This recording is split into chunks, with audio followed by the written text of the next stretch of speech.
Ebusia ma mincha na me mo akwaba emfa umra possible multimedia me did media ho cha mbidin Eri Francis Achu aka possible indi kwan so mamo ya we say aha no ye ni atemi adwen it based on what we see and hear on social media aha nso bibi enye si e wo man konkron Ghana mu a dedi kan edi tie no eno na brain na mo sonfo Francis Achu me do nsem no mu asukọ edi akire ko hu no kran no na me dibi aba besomo e wo possible multimedia me so ene ni dey can we need channel is YouTube the brand na share video no mane nkwa wie so share ya no like or comment or subscribe we are no share content no and na say wa recommend the channel no ama uni ebi so enya videos na bi ahwe aha akwaye political channel e dey na me ma wa share no say fi we eye abato afi e de maye man konkron Ghana eno na se ebe kai omampani dada John Dramani Mahama ekopie mu ewukuma say some months ago say or launch 24-hour economy. As a guy, or mine move to the extent that a beer or start a juma from 6 now upon 2 or before from Super to us said a bear, Ubi beer, the own here beer on Uko shop, we are now juma we are Ubinia the Alpi beer. And no, and there is this young person. Watch them and as of Obusa or your NPP ni Obusa or my penindala John Dramani Mahama say. Yem funny say or ye master and a work apprentice.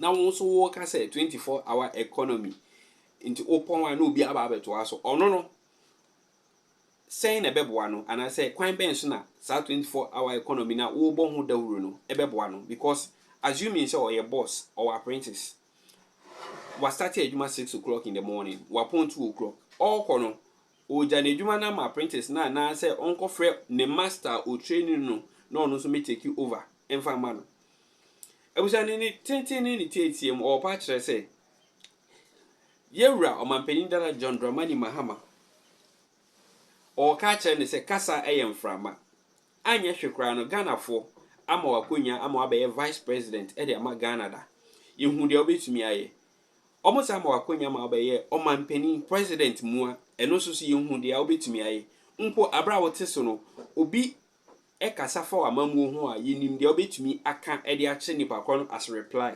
In the Kasa away a young frama. Ompe message, papa.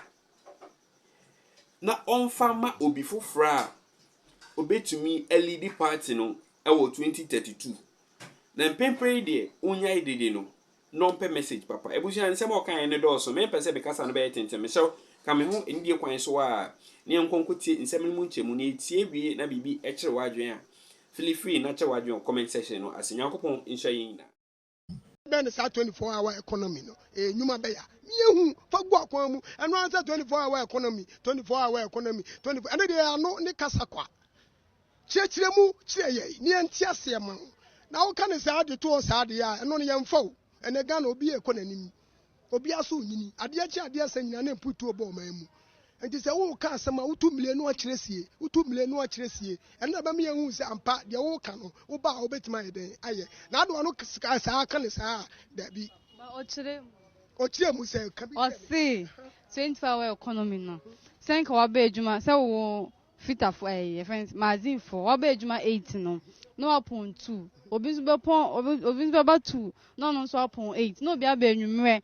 sine bi obi ka say na dra no hon kire no 8 no anwumre 8 no so the next day anopa 8 ba show me buzu asemo me master ma bi me shop no me ba anopa na me ko me kwala na ebe to aso na se me na me kwa sa aba me master ma su adwuma me shop nie na me ye adwuma tezi yi na wo ka 24-hour economy a wo ka no na me so mo kwala me na me kire o ma adwuma no se me start adwuma no anopa yi na botu na me pon me kwa ho na ebe to aso ho achi me chief na eba na se me last boy na adwuma na eba ho na master enti eno de anya adwuma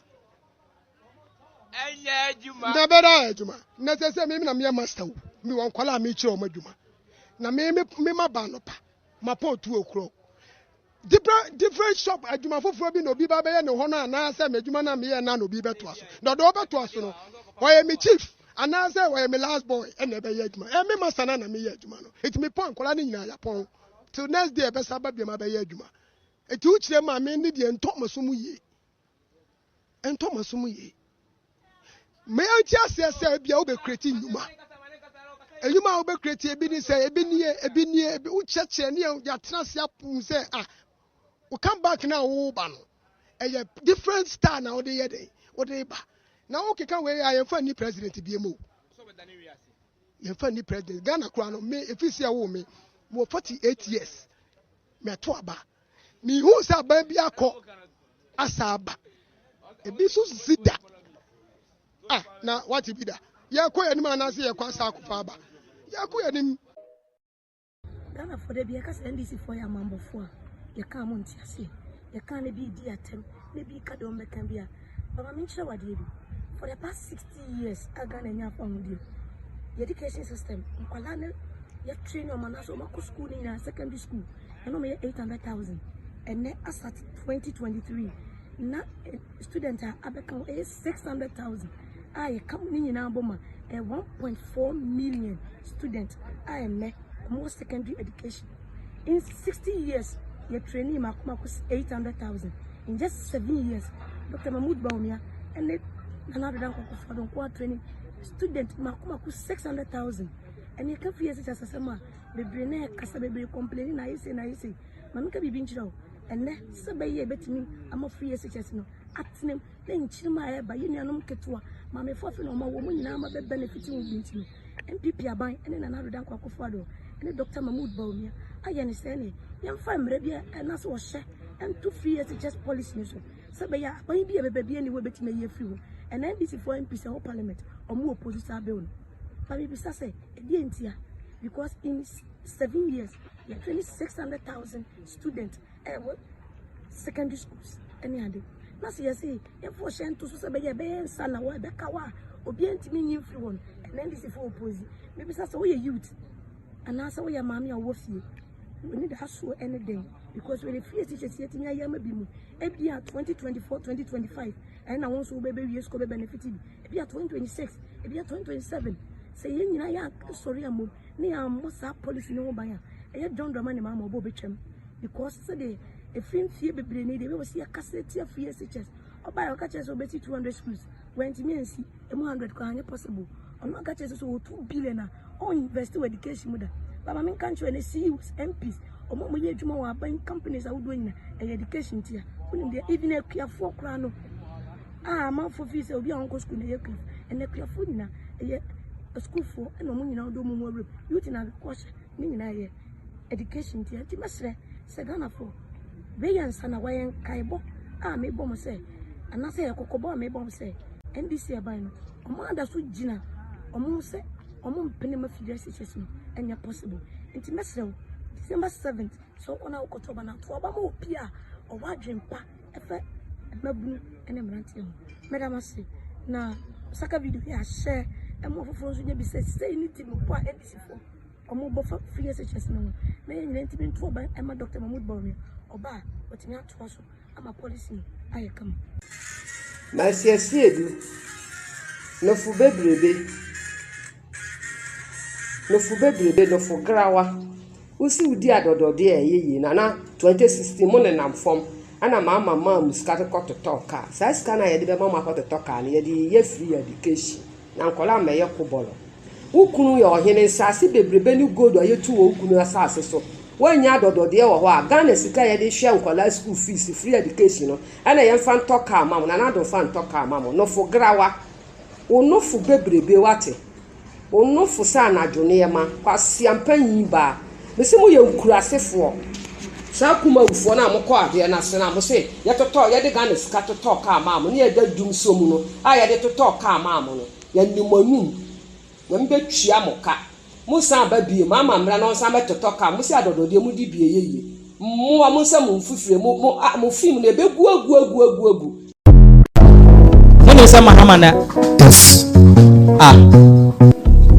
meda ho eni so ade hu na erade e carry me spirit na me koto se monka na no ntumpamcho me koto se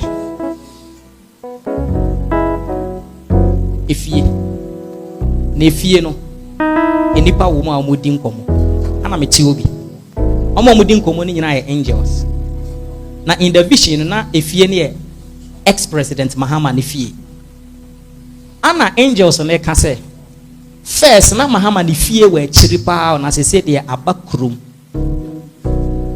ana me bisa am say na say ne fie no wa chi na say aba krom dia na say oye close to becoming a president again.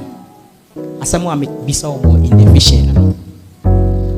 Before that vision, ne rather the mere wura lady bia or call for MP or call independent. No call independent no or Lusui. But I rather the mere wura ni fie in a vision. Me kwa neng profo someone. Almost someone no. Okay. Anna me share ne yakoso. All of a sudden, Anna Hong Kong catch him say page when you share water. Me share war no when I draw at the to say war clock. Now war clock no e looking to say chinye. Ye di dua na anwe war clock no na na dua na ye chinye. Ana mi say nyam nkonkosa na we nso e na o say one lady ni be call for MP position ni be wa onko on the ticket of NDC. Number 2, it is also time for NDC to come to power again. Somebody to two money a year, a young woman myself. A man to two money a year, a yakron for 2, and I call for position. But I could me rean and young po. Maybe say me nya me primaries if one for come ream. And see, I cron for business. A man in house or young people ni. Because I am fuchin 2018 odium and I rather me call NPP meeting ase in a vision. Or me call an NPP mpenfo in Asia meeting ase na President Akufo-Addo e kan say nti se me wie me time na mama Bawumia atoaso ana ntokwa si o meeting ase sofo ntokwa si ana me join na me hwe o say 2018 me hwe o meeting say sa ana me no so tell me nti enen ntokwa a bobo ba munim ana se munim dia afan bobo ba yempese Bawumia ebeba na yepese alankash ana eba na Kennedy Japan so pese oba ni nyina eyensen na ho sunsum wiase na honam famu de afi na eba nomom oman wei entumi nyina ade bi ade ben ade oman wei entumi nyina no ene se nipa mienu omu free northern region eba be lead the two strong parties se Bawumia gina NPP north Mahama NDC north oman wei akoma entumi nyina and the Bible say adia asase wei entumi nyina no ene se odonko ebenya sika anase oba onipa bia emu no obenya bema aware no o Bible the nation cannot stand it men can we fenye fans na emom ni America ne se okonko to jani mu a kai